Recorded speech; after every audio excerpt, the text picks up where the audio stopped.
marco na legislação brasileira e na proteção à população completa 25 anos. É o jubileu do Código de Defesa do Consumidor, uma conquista que deu tônica à terceira edição do seminário Direitos e Deveres do Consumidor de Seguros, que aconteceu no último dia 12 em Porto Alegre.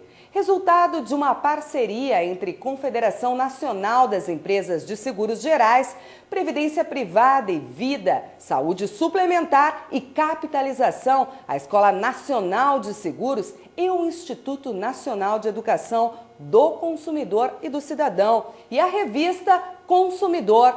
O seminário foi um dos eventos mais importantes da segunda semana de Educação Financeira e integrou as comemorações pelo Dia Internacional do Consumidor.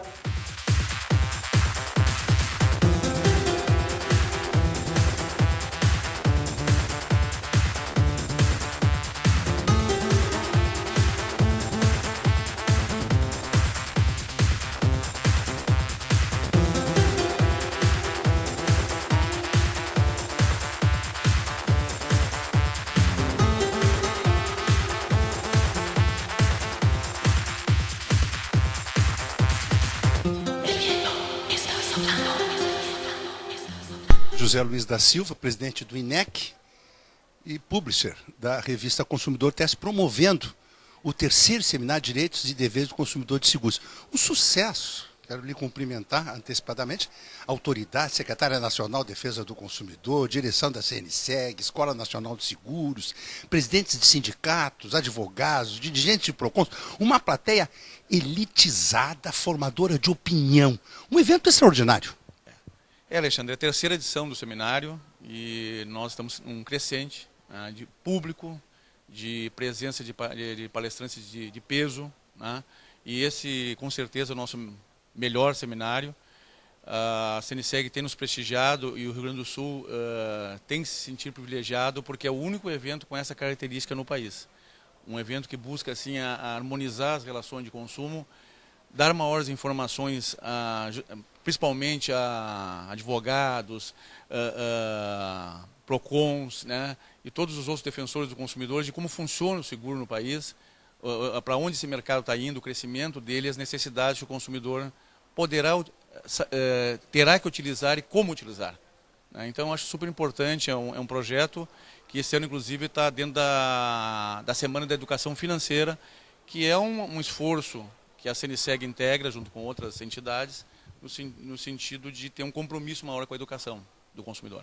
O que evita o superendividamento, para a palestra da doutora Clarice, agora há pouco, né? Aliás, o trabalho aqui do tribunal nesse sentido de apoio no núcleo do superendividado é um modelo hoje para o país, né? Com certeza, né? Eu acho que o Rio Grande do Sul ele acrescenta muito na defesa do consumidor, ele é vanguarda em muitos assuntos. Essa questão do superendividamento é preocupante. Né, o sistema financeiro e todas as empresas têm que ficarem preocupadas porque a gente está com uma situação um pouco complicada, né? E então o crédito está mais restrito, as condições para se conseguir esse crédito serão mais difíceis, mas a gente vai ter que se adequar a esse novo momento, né? De tarifaço na energia, nos combustíveis. Exatamente. E especificamente no caso de seguros, né, é justamente a pessoa, quando tem algum tipo de evento negativo, é que ele pode ficar com um prejuízo menor. Né? Então, ele tem que tentar conhecer melhor esse mercado.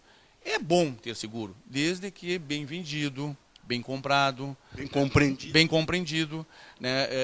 Sendo oferecido assim de uma forma correta, né? Que não fira os direitos do consumidor, o Código de Defesa do Consumidor, e respeitando a vulnerabilidade do consumidor. Né? O consumidor é muito vulnerável a qualquer produto e serviço oferecido no mercado. Então, nosso objetivo, né, é contribuir com a educação do consumidor. Eu acho que o Instituto está fazendo esse papel com a revista. Sem dúvida. E hoje nós temos aí a casa cheia, é difícil fazer eventos. Né? As pessoas hoje não têm mais tempo disponível, né, no seu dia a dia para eventos. Né, existem muitos eventos acontecendo a todo momento no país, positivos e negativos. Né. Então, eu estou muito satisfeito porque é o nosso melhor evento. Nós estamos no crescente. de público e de qualidade. Meus cumprimentos. Muito obrigado, eu agradeço a tua presença e agradeço o teu apoio a essa iniciativa nossa. O evento sendo transmitido ao vivo pelo portal do Consumidor ES na rede mundial de computadores. Parabéns. Um abraço a teus telespectadores, que eu sei que é bem qualificado. Doutora Juliana Pereira, secretária nacional do consumidor da Senacom, chegando de Brasília para o evento, o terceiro seminário Direitos e Deveres dos Consumidores de Seguro. Essa área de seguro não traz muito problema na defesa do consumidor, né, doutora Juliana? Olha, os seguros não é um serviço dos mais reclamados. O que teve nos últimos tempos é com a venda no varejo, né? Depois que autorizou a venda no varejo, não o seguro em si, mas muito da comercialização, da forma de comercialização, gerou grandes problemas para os consumidores. Garantia estendida.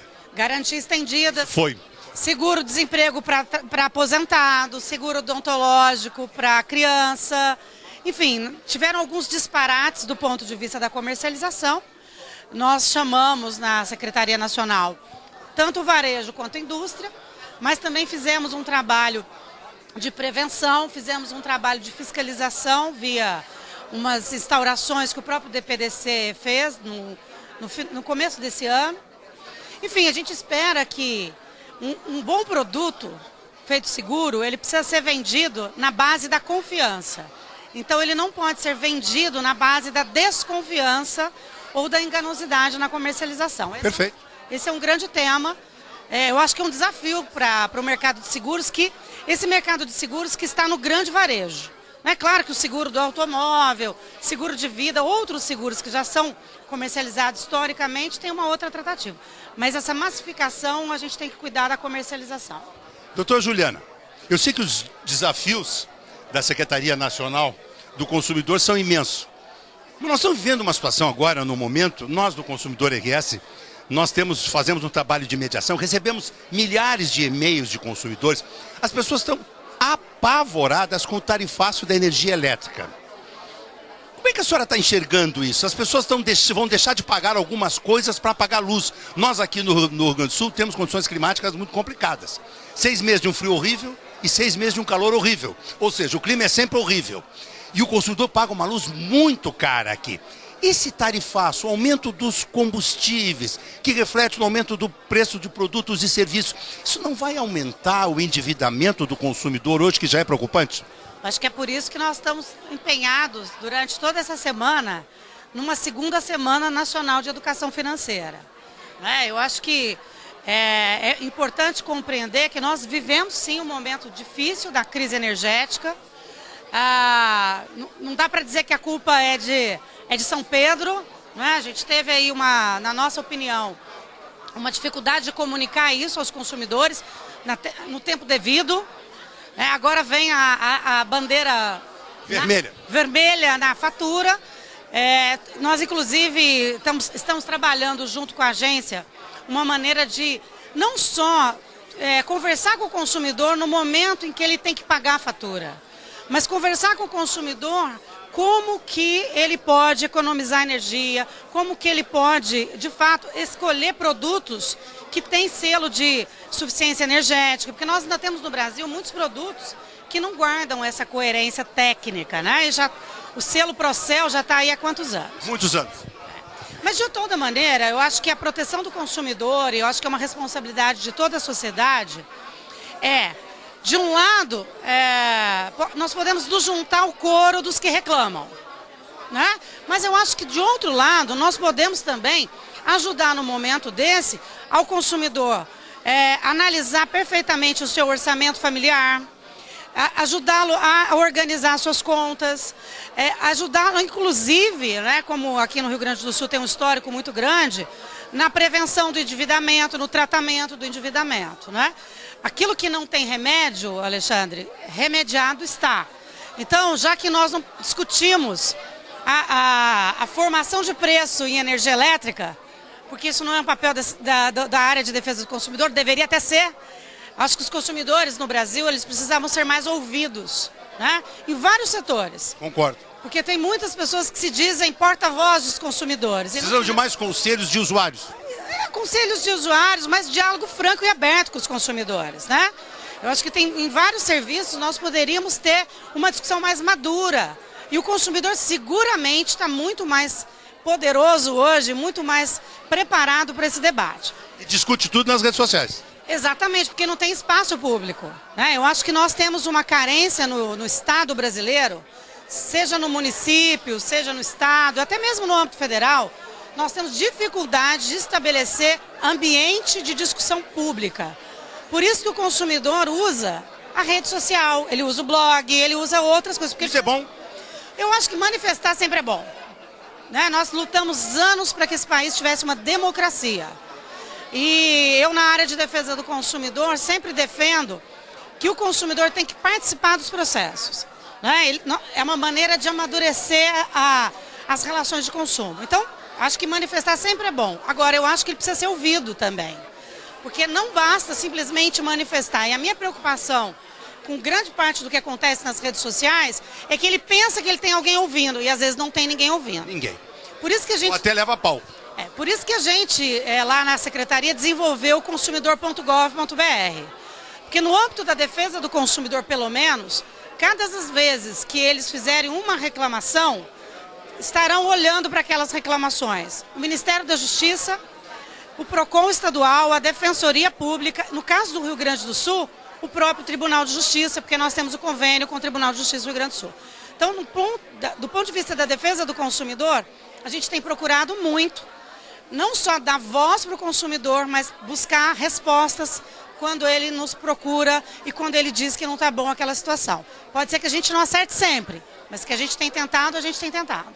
Parabéns pelo trabalho de vocês. Eu que agradeço a oportunidade. Prazer em tê-la aqui no Rio Grande do Sul, tem que vir mais vezes. Eu gosto demais dessa terra, é muito bom estar aqui, os gaúchos são sempre muito acolhedores. A doutora Solange Beatriz Palheiro Mendes é diretora executiva da CNSEG, promotora do evento, junto com a revista Consumidor Teste, o INEC. Impressionante digamos, a receptividade dos participantes, encantados com o evento, doutora Solange, parabéns. Muito obrigada, nós é que ficamos encantados em poder ter a oportunidade de estar aqui mais uma vez em Porto Alegre, junto com o Luiz, junto com o Instituto de Defesa do Consumidor, o INEC, e a revista Consumidor Teste, do José Luiz. Isso. Então, junto aqui com o José Luiz, com o INEC, porque é o berço da defesa do consumidor, não é? A cidade de Porto Alegre, aqui é o estado do Rio Grande do Sul. E para nós é um tema muito caro. Eu acho que o setor de seguros, ele investe cada vez mais nesse relacionamento com o consumidor, entendendo que o seu negócio depende da confiança com o consumidor. Então, esse é o nosso empenho, em divulgar o seguro, em cada vez mais levar a informação e até absorver as expectativas desse novo consumidor, o que ele está querendo, qual é a sua demanda. Falando com a doutora Juliana, o setor não é reclamado no Sistema Nacional de Defesa do Consumidor, é um setor saudável, né, do ponto de vista da relação com o consumidor. Mas precisava precisava atingir mais pessoas, né? A cobertura de seguros de vida, de bens pessoais, é fundamental na tranquilidade do desenvolvimento de um indivíduo, de uma família, de organizações.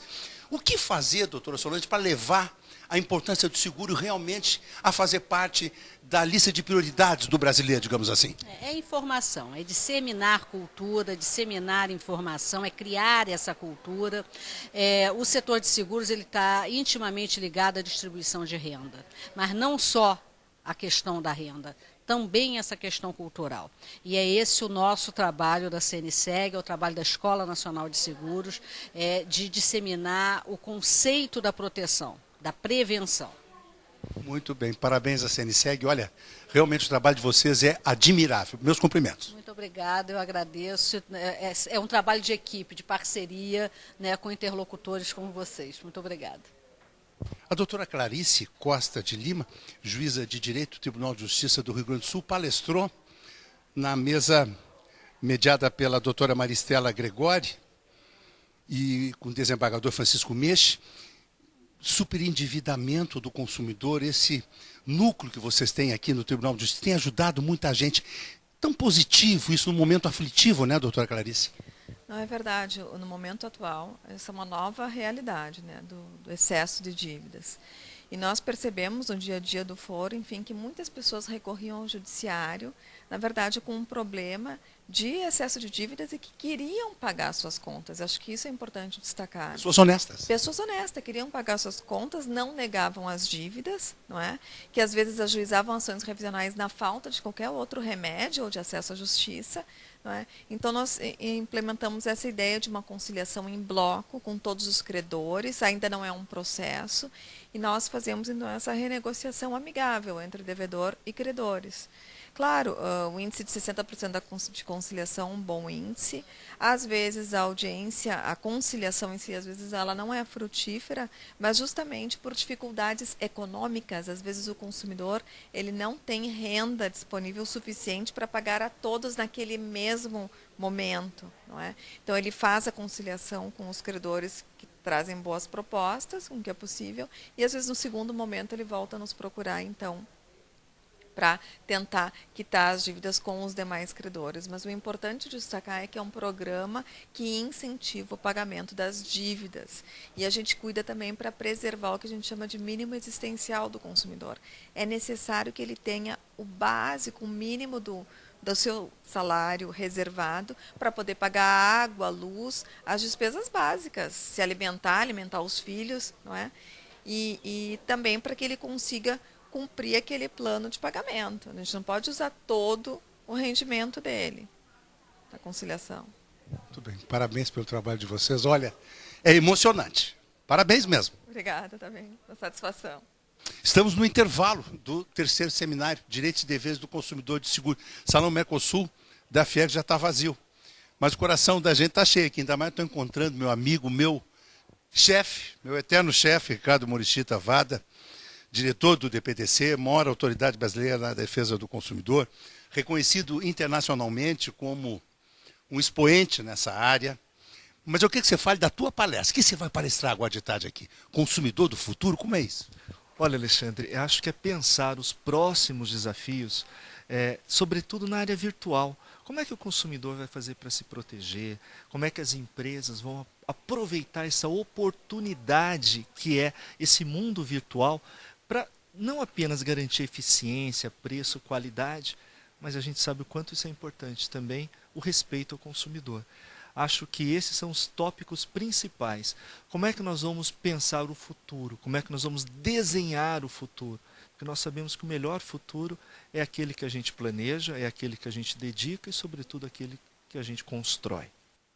Recentemente, a Câmara de Dirigentes Lojistas de Porto Alegre fez uma pesquisa, uma empresa dirigida por uma psicóloga muito conceituada aqui no Sul, sobre a geração ligada ou conectada.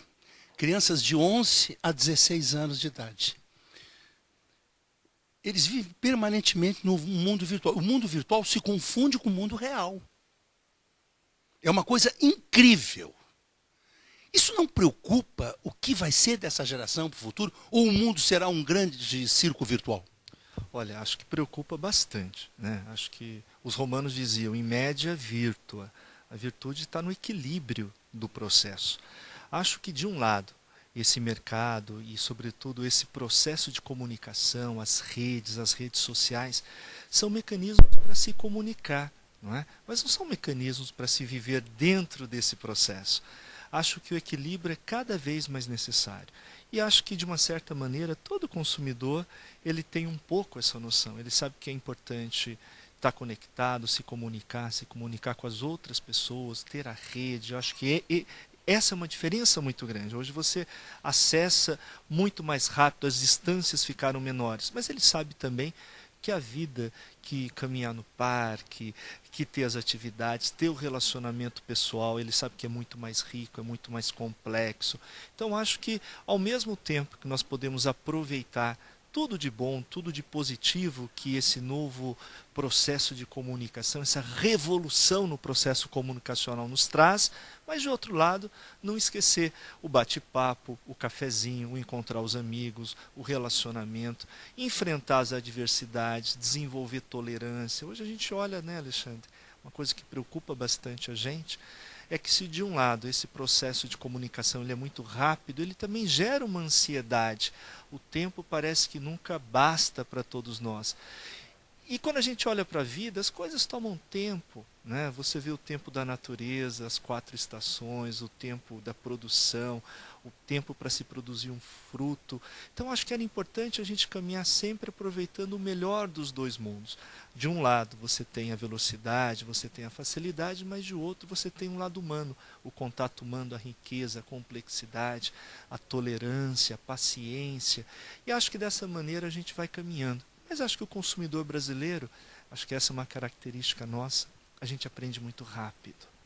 Eu acho que em 25 anos, como faz agora o nosso Código de Defesa do Consumidor, em tão pouco tempo, tantas revoluções. Acho que uma pessoa que hoje tem 35 anos se lembra como era antes. Não precisa ter 35, o Código tem 25, precisa ter pelo menos 10 naquele período. Antigamente os produtos não tinham validade. Na publicidade a gente dizia que a publicidade podia enganar, porque toda publicidade engana. A gente tinha um conjunto de valores. E se a gente imaginar que em 25 anos depois eles sofreram uma revolução que a gente não admite mais, né? Você vender um produto sem informação de validade, com a validade vencida, uma publicidade que engana. Como é que a gente cresceu nesse processo e como foi rápido? Então, quando a gente olha para esses desafios, a gente sabe que é possível. Eu sempre tenho uma visão muito otimista, não apenas do consumidor brasileiro, mas da pessoa. Eu acho que o ser humano, ele é forte, ele consegue superar, ele consegue enfrentar. E acho que o nosso consumidor também, por maior que sejam os desafios como eram há 25 anos atrás, e vão ser hoje e serão amanhã, tenho certeza que nós vamos conseguir superar todo esse processo e levar o Brasil para aquele Brasil que nós queremos, o Brasil que nós queremos que os nossos filhos, que os nossos netos vivam e possam aqui ser felizes. Uma alegria revê-lo. Obrigado, Alexandre. Grande prazer falar com você e uma alegria estar aqui junto com você nesse evento. Muito obrigado.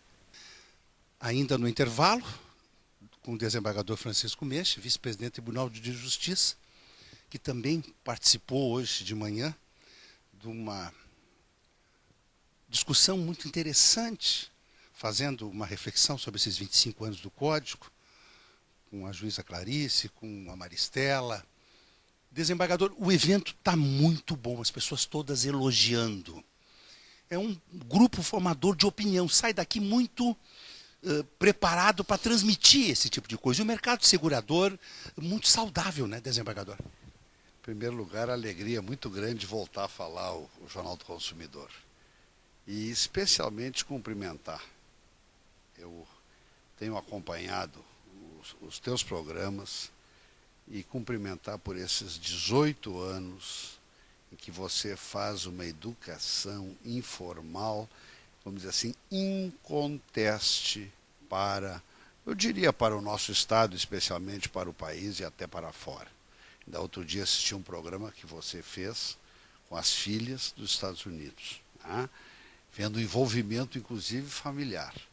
Então, o evento está maravilhoso. Maravilhoso porque nós estamos lidando com a área de seguros, que é uma área muito importante. Nós cada vez precisamos mais manter e repor o nosso patrimônio, e esta é a forma. Outro dia encontrei um amigo que roubaram o carro. Carro na faixa de 230 mil reais. Digo, tem seguro. Não. Digo, mas como? Não é possível. Você compra um carro de 230 mil reais e não faz seguro, quer dizer, ele achou que o seguro era um valor expressivo, né? E até agora, que eu saiba, não localizou. Então, o que é importante? 25 anos do Código do Consumidor em setembro de 2015. A gente volta, Alexandre, eu volto um pouquinho antes do Código, lá a 1985, com a Lei da Ação Civil Pública, com os projetos do Código, e estava dizendo agora há pouco aqui a professora Cláudia, a mudança é muito grande. Aquela primeira era do ouro, que todos corriam, assim como uma corrida para as minas de ouro, foi uma era em que muitos queriam sair também das minas. Nós estamos fora da mina. E é uma corrida muito grande. Então agora nós estamos chegando numa terceira era. A era do bronze, que tem que ser sedimentado. A gente tem que, às vezes, não com tanto brilho, mas com mais certeza, manter aqueles direitos básicos, né? Hoje pela manhã ainda havia a questão do leite, né? Quer dizer, a questão da segurança, da vida, da saúde, da informação, da revisão de contratos, da responsabilidade civil integral, das questões de globalização. Nós compramos tantos produtos que tem uma questão de globalização. O produto é da onde? Ele é chinês, ele é indiano, né? Ainda falava com meu filho agora, terça-noite, em Brasília, ele diz, olha pai, agora nós temos uma reunião essa semana aqui com os ministros de agricultura e alguns até da área de comércio e indústria e serviços dos BRICS, né? E ontem, quando eu saía de Brasília, estava chegando exatamente um avião da África do Sul, né, trazendo provavelmente uma delegação. Eu vou dizer, o que é importante? A proteção do consumidor na era globalizada. Quer dizer, como é que fica? O produto chinês, como é que nós vamos harmonizar as legislações? Então, nós temos que ter sempre também aquelas resoluções, aqueles convênios das comunidades. Isso aqui é o mínimo que vai ser garantido, né? E uma outra coisa muito importante, os princípios, quer dizer, a boa-fé, a lealdade, a sinceridade, a harmonia, o equilíbrio. Eu disse agora pela manhã, acho que no início do ano nós estávamos com o dólar a 2,3, uma coisa assim. Agora está a 3,1.